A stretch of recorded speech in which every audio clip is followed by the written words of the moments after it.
This episode of Trifles is brought to you by listeners like you, who support us on Patreon and Substack. To learn more, go to patreon.com/trifles or trifles.substack.com. Welcome to Trifles, a weekly podcast about the Sherlock Holmes stories. It is, of course, a trifle, but there is nothing so important as trifles. Yes, the band was speckled and there were 6 Napoleons, but there are so many other details to pick apart in the stories. Pray, be precise as to details. You know the plots, but what about the minutiae? Have you ever stopped to wonder about why Dr. Watson was called James by his wife? Or of Sherlock Holmes' dining habits? Or what happened when he let a criminal escape? You are very inquisitive, Mr. Holmes. It is my business to know what other people don't know. Scott Monty and Burt Wolder will have the answers to these questions and more in Trifles. The game's afoot.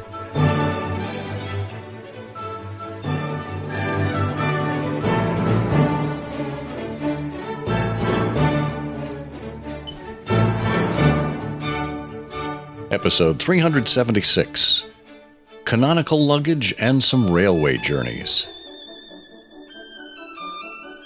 Hello and welcome to Trifles, the Sherlock Holmes podcast where we get into some of the minutiae in the Sherlock Holmes stories.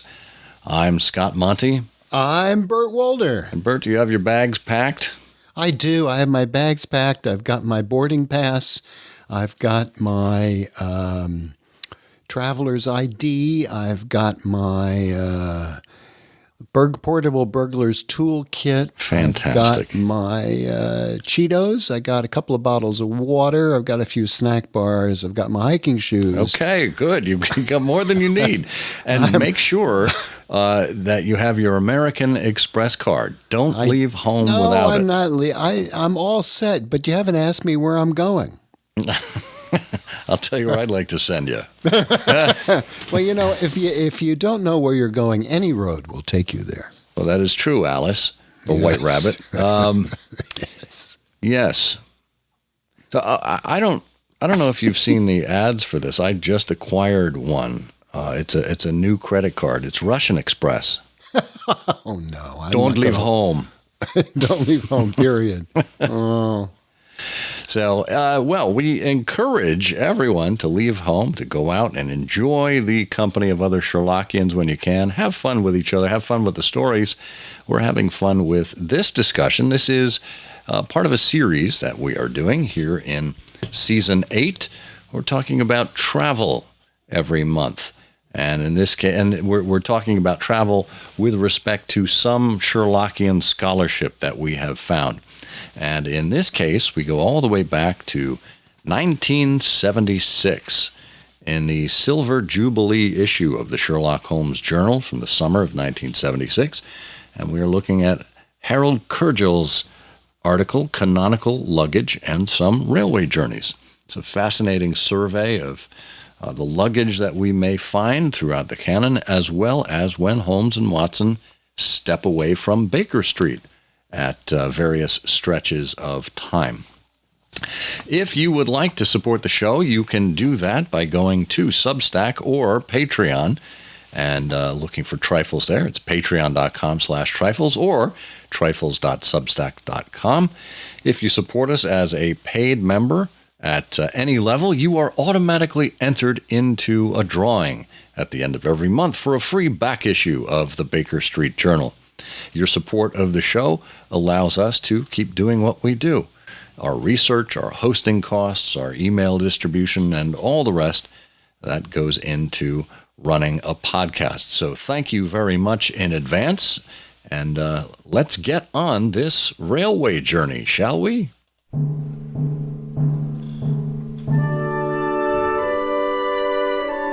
Okay, so we are canonically packing and taking our journey.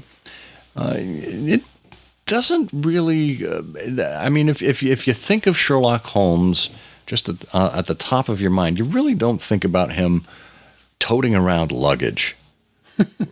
Really, it's the magnifying glass, the pipe, the hat, the Inverness cape. These are all of the part of the iconography that goes with Sherlock Holmes. But We don't think of Sherlock Holmes and his Gladstone bag, for example. Bert, how do we find ourselves looking into canonical luggage in the first place? What's this all about? What is it all about? Well, it's a wonderful subject, and it just is so indicative of the world of Sherlock Holmes and diving in to these details, because it's kind of like a diving board. You pick any of these topics that we constantly refer to in Trifles, and today it's luggage, it's traveling luggage, but it's a great departure point because, you can just sort of jump in and think about all sorts of related areas and the insights they give you into these characters and their lives. For example, exactly what were you expected to be wearing at different times if you were journeying from home from one place to another? And of course, there's this whole area of romance. I just love the whole idea of traveling luggage. And today, you go to the airport and everybody's got the same sort of bag on wheels. But in the old days, a well-worn leather suitcase carried around with just the bare necessities. And then the question is, what are those necessities? Yeah. So we sort of, get into it from that level. But one of the things I think it's also important to pause on this fact as well, and that is, in Victorian and Edwardian times, people were expected to dress differently for different occasions and for different locations. So the country tweeds that you might find someone in out at a country estate are not what you would wear in the city center. Right. So if you were departing from, let's say, Baker Street, you would not necessarily don those tweeds. You'd be in your city attire and you would have your other attire packed. And, of course, there was evening attire, dinner attire, sporting attire. The ladies certainly had lots to consume themselves with. So what we're talking about is the luggage that would accommodate transporting all of those clothes and accessories and everything that went with them. And I think Harold Curjel really captures the essence of this in that opening paragraph, where he talks about cabin trunks, the Gladstone bags, the bulging baskets, the strapped rolls of rugs with the protruding handles of walking sticks and umbrellas. And he notes that all of these things had kind of a nostalgic charm to them. Well, yes, they did, and it's a great start, and it captures the spirit. He mentions too that one of my favorite detectives, Dr. Thorndyke, never went to any assignment without his research case, his miniature portable laboratory. But Holmes has none of this. Holmes has his lens and a tape measure and envelopes for samples. But, over the years, we do find ourselves asking ourselves lots of questions. For example, there's one case in which Holmes is clearly away from Baker Street, and yet there's a particular scene in which he seems to be wearing his dressing gown. And so the question is, well, where did that come from? And did the client lend him someone else's dressing gown? And what's going on here? But in any case, Harold Curjel does a great job in locating through all the 60 stories. And friends, if you're sitting there wondering, how are you going to be able to read all the cases of Sherlock Holmes and find the mentions of luggage? Worry no more, because this episode has the answer.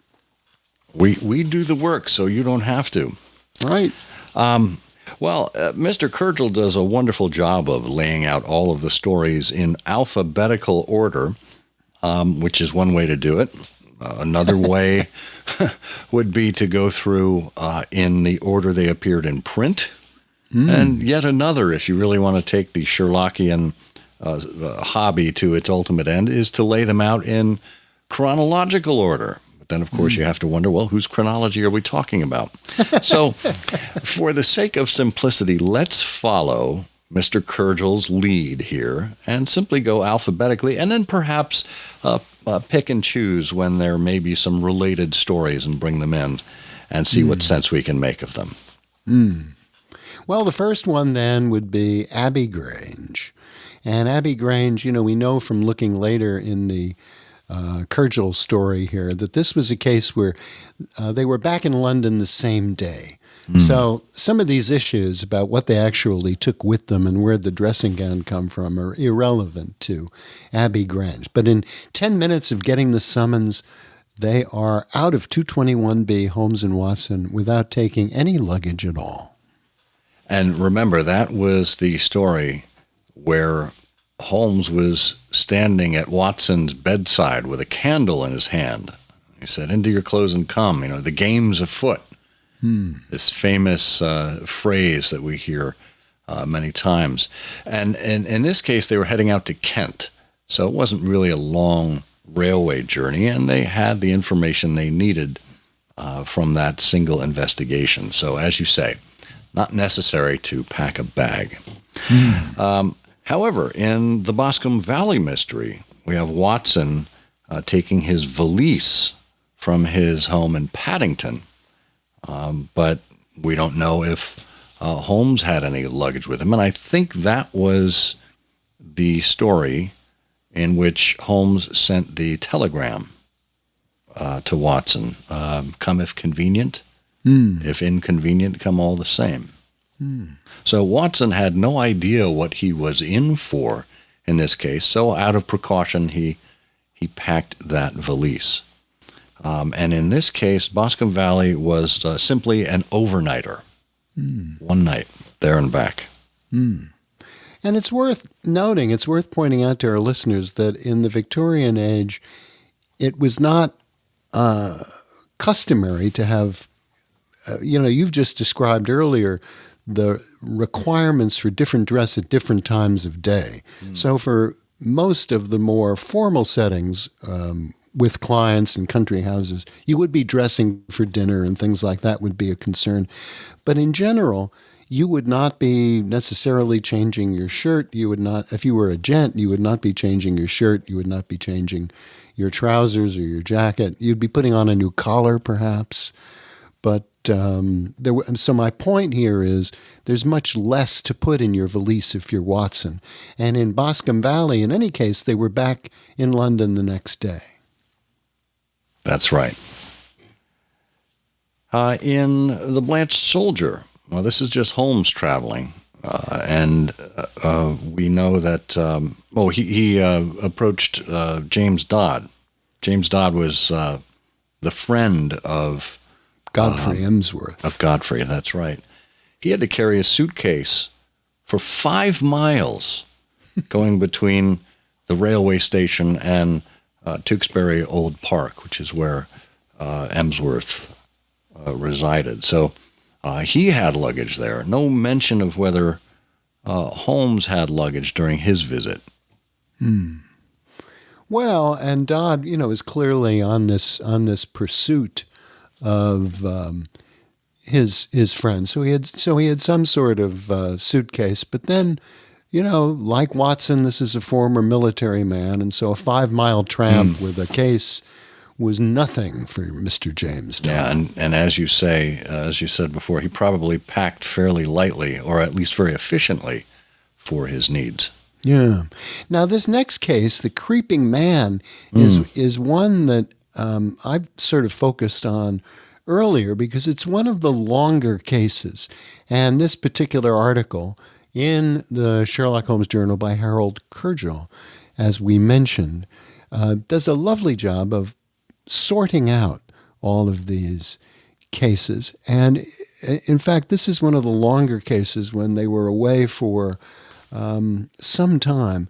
And I've always wondered exactly, what Holmes really carried with him other than the bare necessities of, say, a toothbrush and a shirt collar and, I don't know, maybe socks, but who knows, And the point there, too, is that if you do have a suitcase, I mean, unless you're going for a continental tour and you're relatively well off and you have a trunk full of clothes, you are bringing with you a fairly small article of luggage. Yeah, that makes sense. So they got to Camford, that famous university town the amalgamation of Cambridge and Oxford, so you couldn't tell exactly which one it was. And they dropped their bags at Checkers. Which I love Checkers. First of all, when I went to Oxford in the mid-1990s, I had lunch at the Checkers there, the Checkers pub. But Holmes says there is, if I remember right, an inn called the Checkers, where the port used to be above mediocrity and the linen was above reproach. So it sounds like a fine place to stay. That's where they stayed in The Creeping Man. But, interestingly, they also stayed at the Checkers Inn in The Sussex Vampire. So I wonder if it was also in Camford, or if Holmes and Watson had, frequent traveler points at the Checkers franchise and simply found themselves at each one. It was a chain. Yeah. That's right. Oh, dear.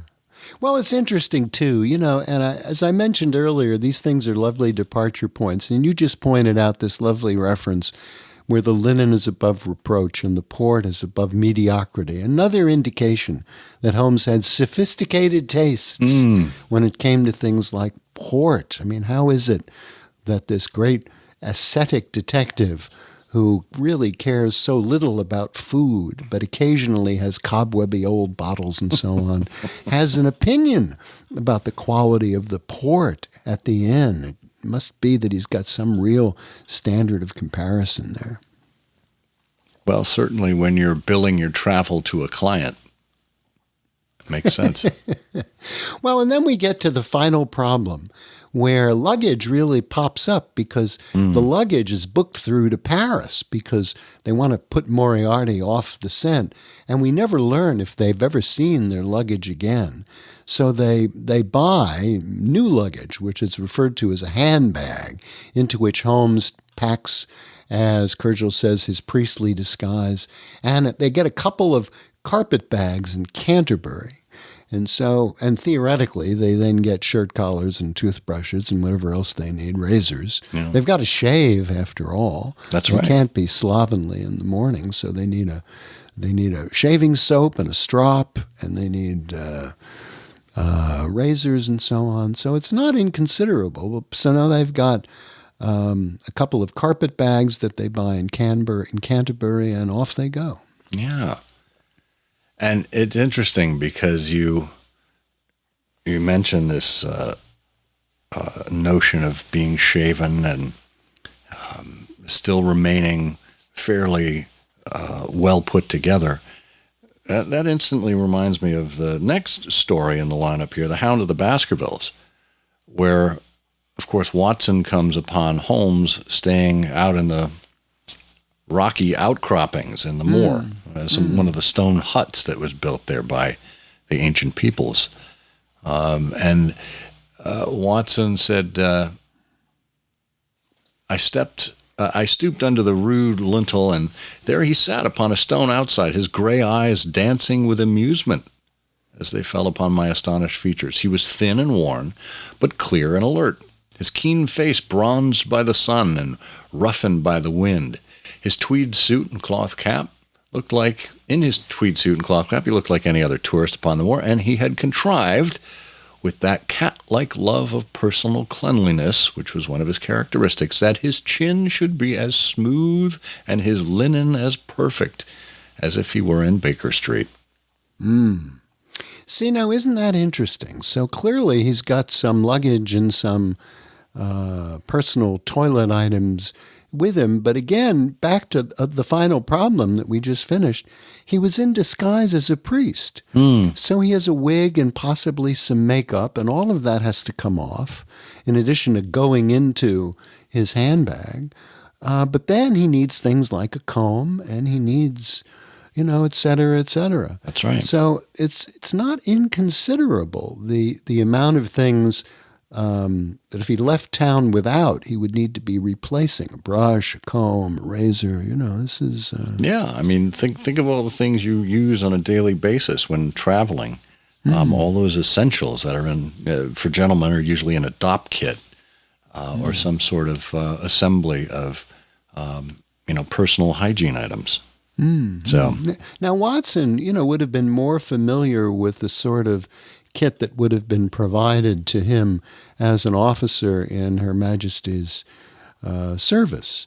And, so all of those things and those wraps, those rolls, it's basically sort of a leather roll with different pockets for things. And he probably was still using his sort of military kit, which he must have missed if that was in his luggage on its way to Paris. Yeah, that's a good point. Maybe some of those historic items.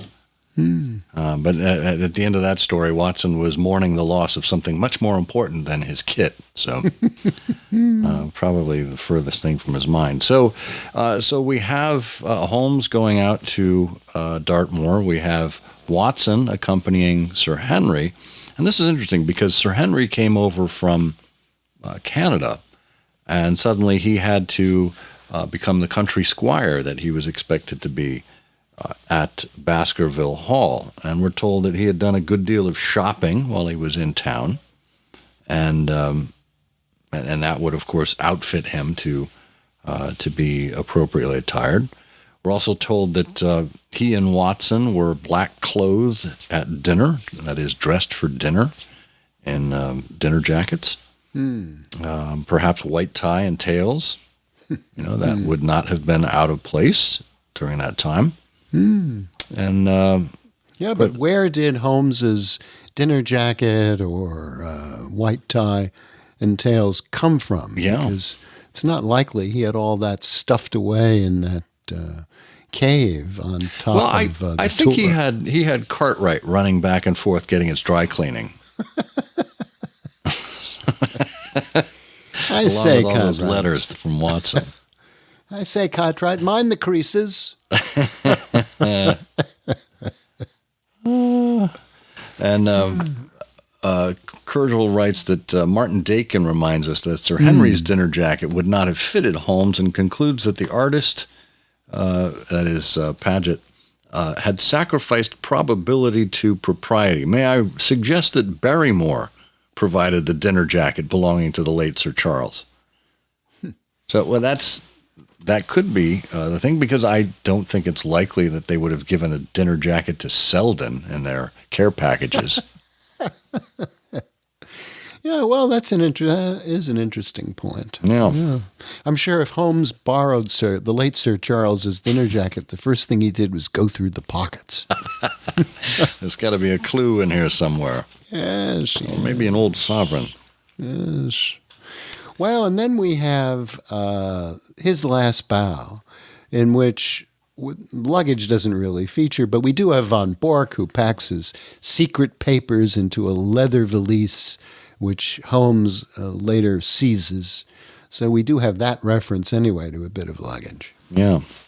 And in The Missing Three-Quarter, here's a case where they rushed off to Cambridge on a late afternoon train without any luggage, and Holmes asked Watson to engage a front room and purchase the necessities for the night. So there we have another example of them getting their needs met in that kind of environment, which that kind of reminds me of, I would jump around here a little bit, what we talked about in The Retired Colorman. Of course, Watson was not expecting to be away that night, and certainly Josiah Amberley was not expecting to either. Talked about this in episode 372 about Essex. So Curjel here wonders, they were at the railway arms at Little Purlington. He says, while he must have been compelled to sleep in his shirt, it's to be hoped that he didn't have to share a room with the unsavory Josiah Amberley. Interesting, though, I just wonder where all of these razors and toothbrushes that were purchased, where they all wound up. I have an idea. My theory is that Holmes gave them to the Baker Street irregulars when they came of age. Oh, well, that's a nice idea, I suppose. Yeah. Pay it forward. Yeah. Well, then we have Shoscombe Old Place, where Holmes and Watson have with them a formidable litter of rods, reels, and baskets, but no real mention of luggage. And then we're off to the Silver Blaze, where Inspector Gregory was complimented by Holmes for providing a bag that contains samples of the footwear worn by Straker and Fitzroy Simpson and Silver Blaze. Oh, yeah. So there we've got an interesting little mention of some sort of a bag. Yeah, and similarly conveying another item of interest to Baker Street, in this case, Mr. Sandiford of Reading. He brought the until then unbroken bust from Reading in, quote, an old-fashioned carpet bag. Yeah. Oh. And in the Speckled Band, they take with them a toothbrush each, and Watson has a revolver and a supply of Ely's No. 2 cartridges. That's one of my favorite lines. You know, is there anything else I need? That and a toothbrush are all I think we'll need. And I don't know that Holmes's toothbrush is actually mentioned in that story. Possibly not. But then what about tooth powder? I suppose in those days it was powder rather than paste. Yeah. So what are they taking with them? All of these things. And then in Sussex Vampire, they take you mentioned here's Checkers again. They take their bags, which they left at the Checkers Inn. So there they are at the local franchise. Mm-hmm. And then off to Twisted Lip, where Watson is driven luggageless from Upper Swandam Lane to the Cedars. And he tells his hostess, oh, no, I'm an old campaigner. And so clearly he either slept in his shirt or in some borrowed nightshirt belonging to the missing Mr. St. Clair. And I think that's the episode, too, where Holmes all of a sudden has a dressing gown. That's right. That's right. So, what are we to make of that? Either Holmes had stashed his bag in the hansom cab that was waiting for them, or had already paid a visit to I think they were in Lee. They made a visit there to the Sinclair house and set himself up. Interesting. Yeah. Well, And when you think about it, if you're going to have a dressing gown, he must have borrowed the dressing gown because, if you're going to the trouble of packing a dressing gown, you're packing quite a number of other things, including sleepwear and nightwear and that is a lot. Brushes and things. Yeah. And I guess let's finish up here with Wisteria Lodge. Scott Eccles, John Scott Eccles had a quote-unquote bag, and Holmes and Watson took their things for the night to the inn, the Bull, in Esher. But we don't have any other information than that. But of course, they were certainly on their feet, on the ground in Esher there as they were investigating what was going on at Wisteria Lodge. Yes, and Wisteria Lodge, like Creeping Man and Final Problem and Hound of the Baskervilles, is one of these cases where they are away from Baker Street for a longish period of time. Yeah, it's interesting. There's a handful of stories where Holmes and Watson go out from London and come back in the same day. Abbey Grange, Crooked Man, Dancing Men, The Engineer's Thumb, The Golden Pince-Nez, the Naval Treaty, Solitary Cyclist, and Stockbroker's Clerk. And then there's another handful of stories where they go out and they just do an overnight. They come back the next day. Things like Black Peter, Boscombe Valley, Copper Beaches, Musgrave Ritual, their second visit for the Naval Treaty, Silver Blaze, as we mentioned, Speckled Band, of course, Sussex Vampire, and Twisted Lip.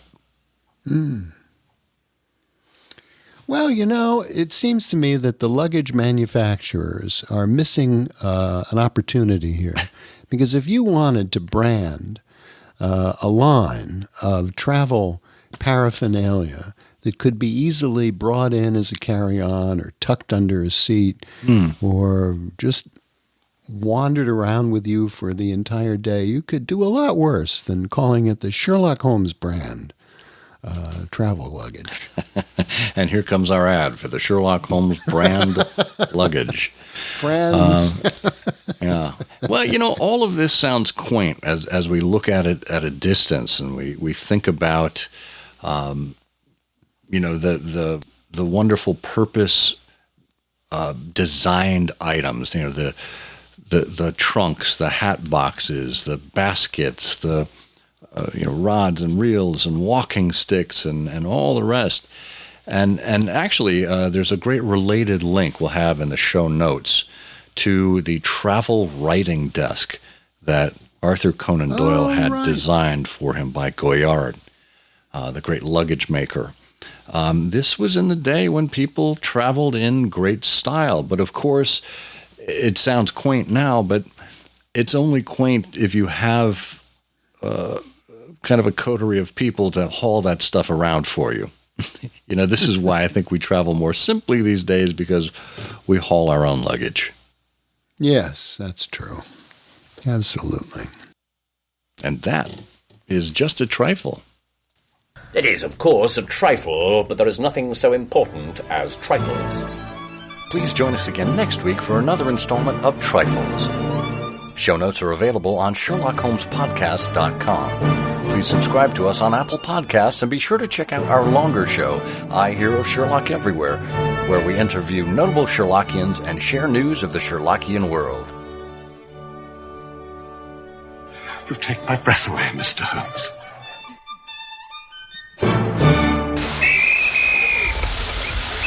But Holmes, our luggage. We must give Moriarty something to follow. What do? We shall go across country.